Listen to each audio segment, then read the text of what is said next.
છેલ્લા લગભગ 10 દિવસથી ગુજરાતની અંદર એક મુદ્દો ખૂબ ચર્ચામાં છે અને મુદ્દો છે સુરેન્દ્રનગરની અંદર ઈડીની રેડ પડે છે.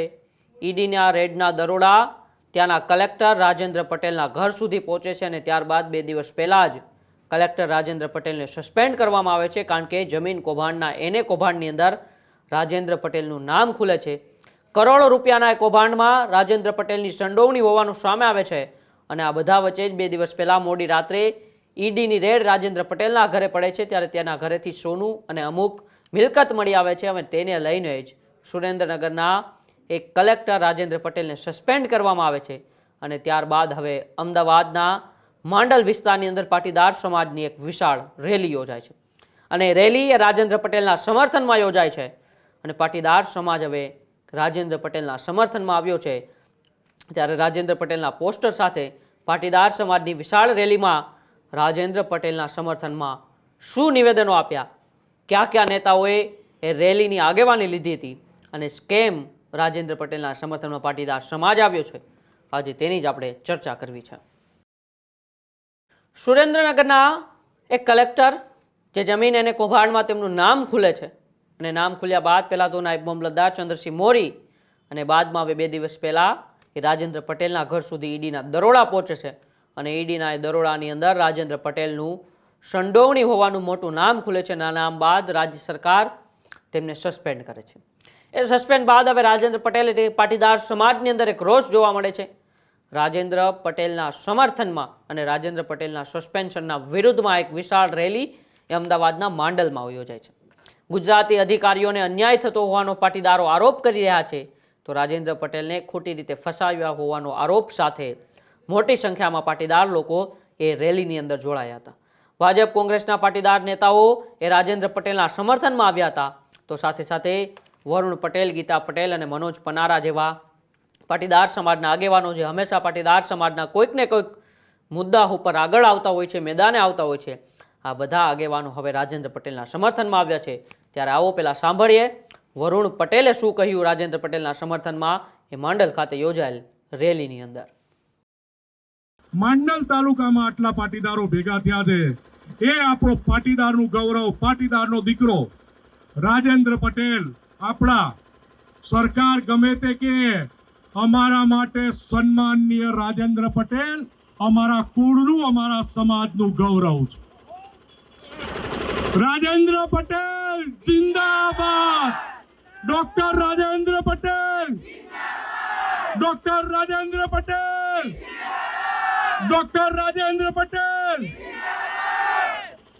તમે એક કલેક્ટરને જેલમાં પૂર્યો છે ખોટી રીતે. આવનારા દિવસોમાં આ સમાજ પ્રતિજ્ઞા લે છે, ગામે ગામથી આપણે એક કલેક્ટરને જન્મ આપવો છે. બોલો, આપવો છે કે નહીં? ગામે ગામથી એક કલેક્ટરને જન્મ આપવો છે કે નહીં? ગામે ગામથી એક કલેક્ટરને જન્મ આપીશું. અત્યાર સુધી અમે ખાલી પાટીદારની દીકરીની લડાઈ લઈને નીકળ્યા હતા, હવે આ દીકરાની પણ લડાઈ. આપણે એવું કહેતા જ નથી કે કોર્ટ ખોટી છે, કાયદો ખોટો છે. ભાઈ, તમે બધાય હાચા. સુરેન્દ્રનગરના કલેક્ટર એના પૈસા લેતા હતા. કહેવાતી હિન્દુવાદી સરકારે એક મુસ્લિમ ફરિયાદી ઈડીમાં ફરિયાદ કરે અને હિન્દુના ઠેકેદાર કહેવાતા પટેલિયાના છોકરાને એ મુસલમાનના કહેવાથી જેલમાં પૂરે. આ હિન્દુવાદી સરકાર આપણે નથી જોઈતી. એક મુસલમાન ફરિયાદ કરે અને હિન્દુઓનો ટેકો લઈને આપણે વીએચપી, આરએસએસ, ભાજપ ઝંડા લઈને ફરીએ, તમારે પટેલિયાના છોકરાને જેલમાં પૂરવાના. અને વાત રાજેન્દ્ર પટેલે એને પૈસા લીધા હશે, હું તો માની લઉં છું. ગુજરાતમાં કયા કલેક્ટર એના પૈસા નથી લેતા? અને આમાંથી તમને સોગંદ છે ઉમિયામાંની, ખોડિયારમાંની. મીડિયાને હું કહું છું, વિઝ્યુઅલ આ બાજુ કરે. તમને સોગંદ છે ઉમિયામાંની, ખોડલમાંની. એક પણ માણસે જો વગર પૈસે એને કરાયું હોય તો હાથ ઊંચો કરે. બધા હવે બધાએ એને પૈસા આપ્યા છે કે નહીં? હાથ ઊંચો કરો. બધા બોજો કે નહીં? ગુજરાતના દરેક જિલ્લામાં દરેક કલેક્ટર એનો ભ્રષ્ટાચાર કરે છે કે નહીં? એના પૈસા લેવાય. હવે હું બીજી વિગતવાર માહિતી આપું. તેમ ફરિયાદીએ હિન્દુની સરકારમાં ફરિયાદ કરી અને જે સર્વે નંબરોની ફરિયાદ કરી છે કે આ સર્વે નંબરમાં કલેક્ટરે ભ્રષ્ટાચાર કર્યો છે, એ સર્વે નંબરો એને રાજેન્દ્ર પટેલ એપોઇન્ટ થયા અને 6 મહિના પહેલા સંપત સાહેબે એને કરેલા છે. હું મીડિયા સામે બહુ જવાબદારીથી કહું છું, મીડિયા ફરીથી નોટ કરી લે, રાજેન્દ્ર પટેલ પહેલાના કલેક્ટર સંપત સાહેબે એ જમીન એને કરી દે, તો પહેલી ધરપકડ રાજેન્દ્ર પટેલની થવી જોઈએ કે સંપતની થવી જોઈએ? તો રાજેન્દ્ર પટેલના સમર્થનની અંદર અત્યારે તો પાટીદાર સમાજ આવ્યો છે, પરંતુ વરુણ પટેલ જેવા કેટલાય નેતાઓ, વરુણ પટેલ, ગીતા પટેલ, મનોજ પનારા સહિતના નેતાઓ ત્યાં પહોંચ્યા હતા. મોટી સંખ્યામાં પાટીદાર સમાજના યુવાનો પણ ત્યાં પહોંચ્યા હતા અને જે રાજેન્દ્ર પટેલને સસ્પેન્ડ કર્યા છે તેના સમર્થનની અંદર પાટીદાર સમાજના યુવાનોએ એક શક્તિ પ્રદર્શન કર્યું હતું કે પાટીદારોના સિવાય પણ ગુજરાતના તમામ અધિકારીઓ છે તેમની સાથે અન્યાય થઈ રહ્યો છે. વરુણ પટેલે એવું પણ કહ્યું, રાજેન્દ્ર પટેલ જિંદાબાદના નારા પણ લગાવ્યા, તો સાથે કહ્યું કે વરુણ પટેલ સામે જે પણ સરકારે કાર્યવાહી કરી છે તેમની સામે આપણે લડવાનું છે. આવા કેટલાય અધિકારીઓ જેમને સમાજે મોટા કર્યા છે, સમાજના સાથ સહકારથી તેઓ ત્યાં પહોંચતા હોય છે, સમાજનું કામ કરતા હોય છે, તેવા અધિકારીઓને જ્યારે અન્યાય થશે ત્યારે સમાજે આગળ આવવું જ પડશે અને તેને લઈને જ હવે પાટીદાર સમાજ આગળ આવ્યો છે એવું વરુણ પટેલે ત્યાંથી નિવેદન આપ્યું હતું.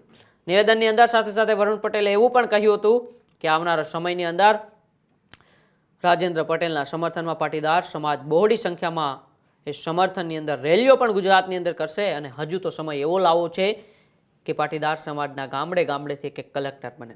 કારણ કે છેલ્લા ઘણા સમયથી ગુજરાત રાજ્યની અંદર કેટલાય લોકો ઉપર કાર્યવાહી કરવામાં આવી છે, કેટલાય એવા જમીન કૌભાંડમાં સંડોવાયેલા અધિકારીઓ હોય છે, નેતાઓ હોય છે, તેની ઉપર કડક કાર્યવાહી કરવામાં આવતી હોય છે અને રાજેન્દ્ર પટેલ ઉપર જ્યારે કડક કાર્યવાહી કરવામાં આવી ત્યારે તેમનો સમાજ હવે આગળ આવ્યો છે. પાટીદાર સમાજે એક વિશાળ રેલી યોજી અને રેલીની અંદર એક શક્તિ પ્રદર્શન કરીને રાજેન્દ્ર પટેલને સમર્થન આપ્યું છે કે જે પણ સસ્પેન્શનનો ઓર્ડર રાજેન્દ્ર પટેલની વિરુદ્ધ કાઢવામાં આવ્યો છે તેમની સામે હવે પાટીદાર સમાજ સમર્થનમાં આવે છે અને પાટીદાર સમાજ હવે ગુજરાતના દરેક જિલ્લાઓએ જઈને રાજેન્દ્ર પટેલનું સમર્થન કરશે. હવે તો જોવાનું ત્યારે રહેશે કે પાટીદાર સમાજ આવનારી રણનીતિ શું અપનાવે છે. મનોજ પનારા, ગીતા પટેલ, વરુણ પટેલ સહિતના નેતાઓ આવનારા સમયમાં શું ગુજરાતના અલગ અલગ જિલ્લાઓમાં જઈને શું આવી રેલીઓ કાઢશે અને રાજેન્દ્ર પટેલના સમર્થનમાં શું નિવેદનો હોય તો આવનારા સમયમાં જ ખબર પડશે. પરંતુ તમારો આ બાબતે શું માનવું છે કે શું કોઈ સમાજે એક ભ્રષ્ટાચારી વ્યક્તિ કે કોઈ પણ વ્યક્તિ તેમના સમાજના હોય તેમના સમર્થનમાં આવવું જોઈએ કે ના આવવું જોઈએ? અમારા કોમેન્ટ બોક્સમાં ચોક્કસથી જણાવજો. બાકી જોતા રહો ન્યૂઝરૂમ ગુજરાત, ગુજરાતનો ગર્જનાદ. નમસ્કાર.